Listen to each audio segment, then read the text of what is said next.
Welcome back Tom rider king episode number 4। अगर आपने इस मानवा का लास्ट एपिसोड नहीं देखा तो उसका लिंक नीचे डिस्क्रिप्शन में है। लास्ट एपिसोड में एक बड़ा सा टॉम्ब अपेयर हो चुका था जिसको फोड़ने के लिए एक दो कंट्री की आर्मी भी आई हुई थी और उनकी लापरवाही का फायदा उठाकर जोहिंसू टॉम्ब के अंदर चला जाता है और ग्लेफ्स निशान पर अपने चाकू से अटैक करता है। जैसे ही जोहिंसू ने निशान पर अटैक किया तो उसमें से तेज रोशनी निकलने लगती है। नोटिफिकेशन खुलकर जोहिंसू को अवेयर करता है कि इसमें से तेज एनर्जी निकल रही है। वो एनर्जी उठकर काफी ऊपर तक जाती है जिस पर उन दोनों बहस करते हुए बेवकूफों की नजर भी पड़ जाती है और वो जल्दी से उसकी तरफ भागने लगते हैं। उन्होंने आकर देखा तो वहां पर एक गड्ढा बना हुआ था। लिंडा उसमें पत्थर डालकर चेक करती है तो वो पत्थर काफी अंदर तक जा गिरता है और आवाज करता है। ये देखते ही कियोशी उस गड्ढे के अंदर कूद पड़ता है जबकि जोहिंसू पहले से ही उसके अंदर जा चुका था और उसे दीवारों पर कुछ लिखा हुआ दिखाई देता है। कियोशी के पीछे पीछे लिंडा भी आ जाती है। वो किसी से कम थोड़ी है और उसे भी गड्ढे में आना ही था क्योंकि उस फोन वाले आदमी ने बोला था कि वो कैसे भी करके ऑब्जेक्ट को हथिया ले।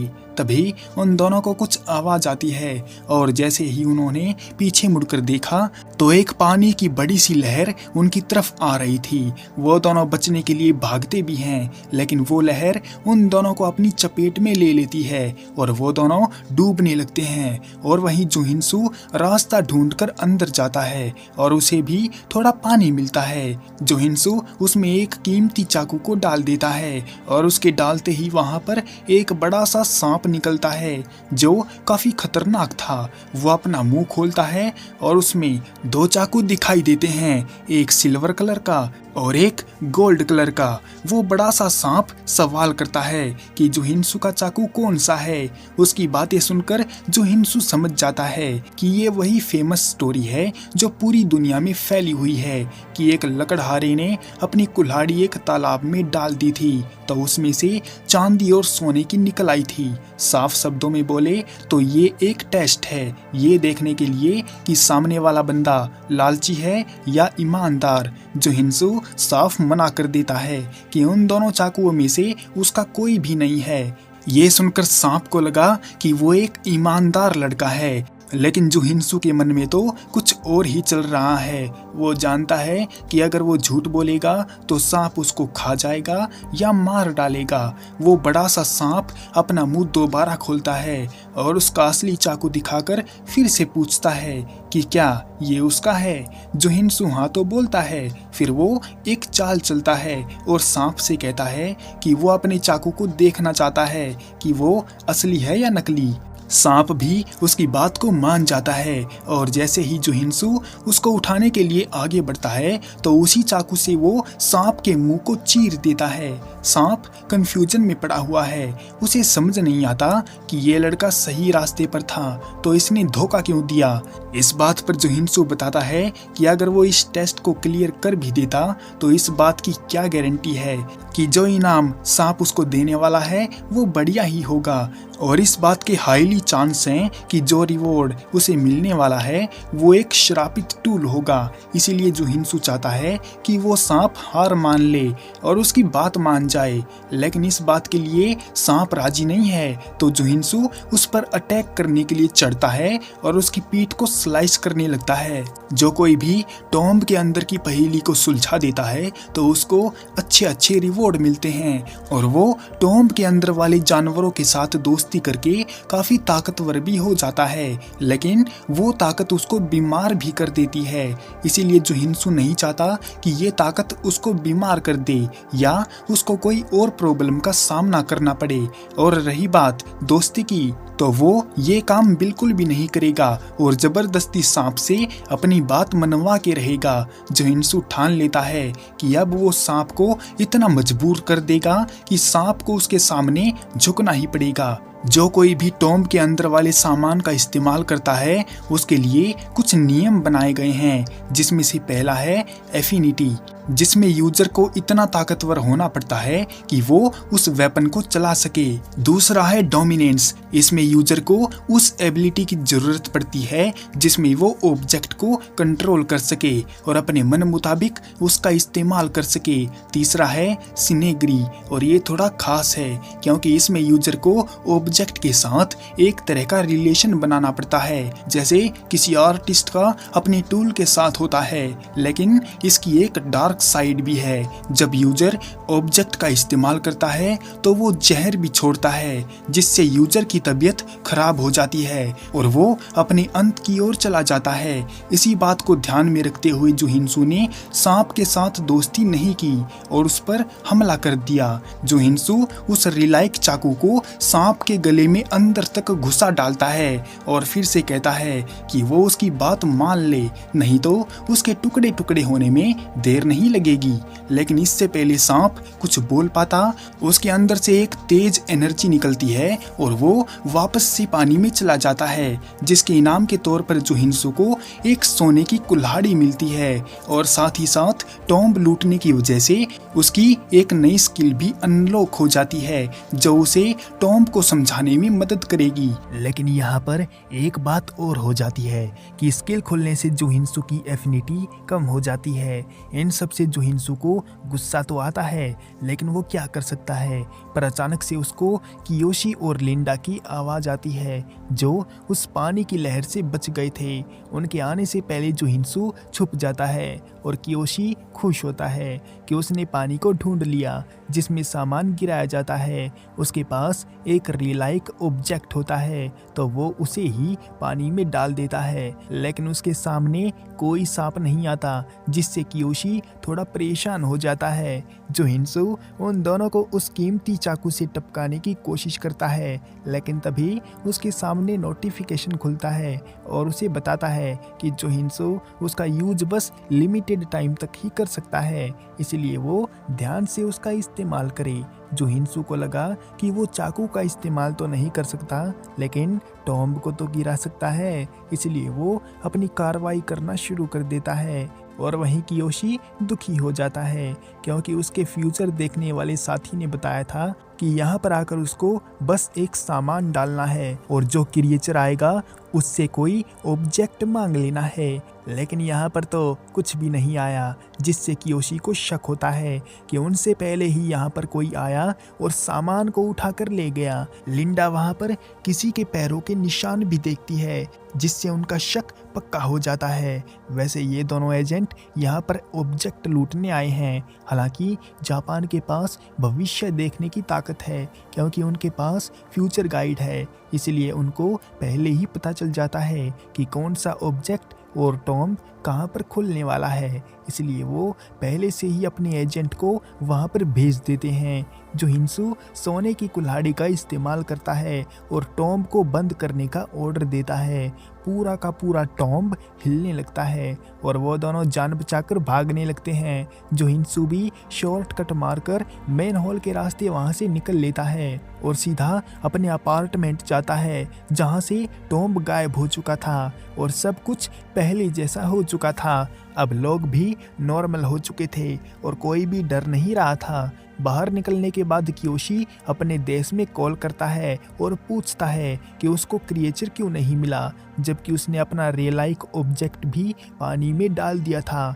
फ्यूचर गाइड का कहना है कि उसने एक बात और बोली थी कि कियोशी के साथ एक कोरियन लड़का भी साथ में होगा, लेकिन इस बात का पता कियोशी को देर से चला और वो कोरियाई लड़का आकर उस ऑब्जेक्ट को उठाकर ले गया। खैर, अभी तो उनसे गलती हो गई, लेकिन वो आगे से ऐसी गलती नहीं दोहराएंगे और अपने काम को बखूबी करेंगे। और वहीं पर जोहिंसू अपनी स्किल से पता लगा रहा था कि अगला टॉम्ब कहाँ निकलने वाला है और साथ में वो उस हरामी वॉन की लोकेशन का भी पता निकालने की कोशिश करता है, लेकिन उसे कोई ठोस जानकारी हाथ नहीं लग रही थी। तभी उसका रूममेट किम वहाँ पर आता है और जो हिंसू को दूसरी भाषा पढ़ते हुए देखकर हैरान हो जाता है। जो हिंसू उससे भी वॉन के बारे में जानने की कोशिश करता है, लेकिन उसको भी कुछ खास अता पता नहीं है। फिर जो हिंसू के दिमाग में एक आइडिया आता है और वो यांगटे के साथियों से जानकारी निकलवाने का प्लान बनाता है। और वहीं पर जियांग गैलरी में वो सब लोग हताश निराश थे, क्योंकि उनका बॉस और दीदी दोनों जेल में चले गए हैं और अब उनका कारोबार संभालने वाला कोई नहीं था। इसलिए उनको किसी बॉस की ज़रूरत थी और उन्हें जुहिनसू पर भी काफ़ी गुस्सा आता है, क्योंकि ये सब उसी की वजह से हुआ था। इतने में ही उनके पास जुहिनसू का कॉल आता है, तो वो लोग उस पर भड़क जाते हैं, क्योंकि जुहिनसू ने उनके पेट पर लात मारी है। लेकिन इन सब से जुहिनसू को घंटा फर्क नहीं पड़ता और उसका कहना है कि उनका गैर कानूनी बिजनेस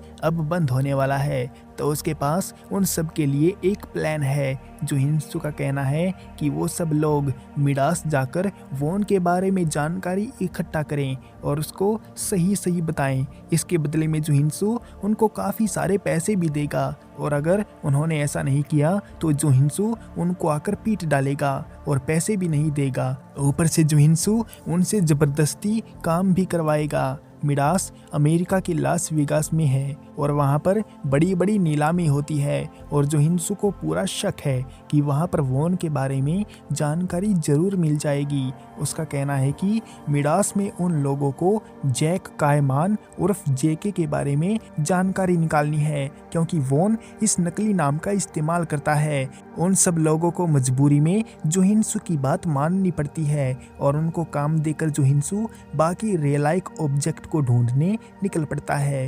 रास्ते में जुहिनसू एक न्यूज़ सुनता है कि एक महिला ने खुद को आग लगाकर टपका लिया। इससे जुहिनसू को शक हो जाता है कि टॉम्ब कहीं आसपास ही निकलने वाला है, पर तभी उसकी मुलाकात कियोशी से हो जाती है और जुहिनसू उसे देखते ही पहचान जाता है, क्योंकि कियोशी उस टॉम्ब में से जिंदा बचाया था। कियोशी उसको धमकाता है क्योंकि काफ़ी देर से जुहिनसू वहीं पर खड़ा था। उसको ज़्यादा बकवास करते देख जुहिनसू उसके मज़े लेने की सोचता है और जापानीज में उसके साथ बात करने लगता है। अपनी भाषा में बात करते देख कियोशी उसको अपना भाई बंधु समझता है और माफ़ी भी मांगता है। लेकिन फिर जुहिनसू कोरियाई लैंग्वेज में बात करता है तो कियोशी उस पर भड़क जाता है, क्योंकि जुहिनसू उसको ट्रोल कर रहा था और ये बात कियोशी को पसंद नहीं आती। जुहिनसू महसूस करता है कि उसके पास एक रियलाइक है जिसकी एनर्जी को जुहिनसू काफ़ी तेज महसूस कर सकता है, लेकिन कियोशी उसको छुपाने की कोशिश ही नहीं कर रहा है। खैर जो भी हो, अब तो जुहिनसू उस रियलाइक ऑब्जेक्ट को हासिल करके ही रहेगा। अपनी बात का जवाब न मिलने पर कियोशी भड़क जाता है, क्योंकि वो काफ़ी देर से उससे बात करने की कोशिश कर रहा था, पर तभी जुहिनसू उसके ऊपर बियर गिरा देता है और माफ़ी मांगता है। उसका कहना है कि बियर को उसने ज़्यादा हिला दिया था, इसीलिए गलती से गिर गया। कियोशी अपने कपड़ों को ड्राई क्लीन करने के पैसे मांगता है, लेकिन फिलहाल जुहिनसू के पास पैसे नहीं हैं और उससे बात को भूल जाने की विनती करता है। उसी वक्त जुहिनसू हाथ लगाकर देख लेता है कि कियोशी के पास 2 रियलाइक ऑब्जेक्ट हैं, लेकिन फिलहाल जुहिनसू उनको चुराने का प्लान टाल देता है। कियोशी का आईडी नीचे गिर गया था तो जुहिनसू उसको उठाकर देता है। इस बात पर भी कियोशी भड़क जाता है। उसे डर है कि कहीं आसपास लोगों को पता चल गया कि वो एक जापानीज एजेंट है जो कीमती चीज़ों को चुराता है या कलेक्ट करता है, तो उसके लिए मुसीबत पैदा हो जाएगी, क्योंकि कोई देश अपनी प्रॉपर्टी दूसरे को चुराने नहीं देता। खैर फिलहाल के लिए तो कियोशी को चिंता नहीं है, क्योंकि वो जुहिनसू को एक आम सिविलियन समझता है। पर तभी उनको काफ़ी तेज और जोर जोर की आवाज़ आने लगती है, धरती कांपने लगती है। जुहिनसू झट से समझ जाता है कि टॉम्ब बाहर आने वाला है, इसलिए जुहिनसू जल्दी से वहाँ से भाग जाता है और कियोशी अपने फ्यूचर गाइड को कॉल करके बताता है कि टॉम्ब निकलने वाला है और वो वहाँ जाने के लिए तैयार है। लेकिन फ्यूचर फ्यूचर गाइड उसको जानकारी देता है कि पिछले जिस लड़के ने सोने और चांदी की कुल्हाड़ी को चुरा लिया था वो अभी भी उसके पास ही खड़ा है। और एक और जानकारी जो काफ़ी अजीब है, उसमें बताया गया है कि कियोशी को आज के दिन शराब से दूर रहना है, लेकिन जो हिंसू ने तो उस पर बियर गिरा दी, तो अब वो क्या करेगा। उसे काफ़ी गुस्सा आता है क्योंकि जिस लड़के ने उसको परेशान करके रखा था वो अभी उसके पास ही खड़ा था और आज वाले टॉम के लिए भी वो मुसीबत खड़ी करके भाग गया। खैर, उसे इस बात की खुशी है कि उसने उस लड़के का चेहरा देख लिया और अब वो उसे कहीं भी पहचान लेगा। फिलहाल के लिए इस एपिसोड को यहीं पर एंड करते हैं। क्या कियोशी अब कोई मास्टर प्लान बनाने वाला है और उसका फ्यूचर गाइड आगे उसको क्या बताएगा, और जो हिंसू को अगले टॉम में कुछ मिलेगा भी या नहीं, वो तो हम नेक्स्ट एपिसोड में देखेंगे। तब तक के लिए सायोनारा।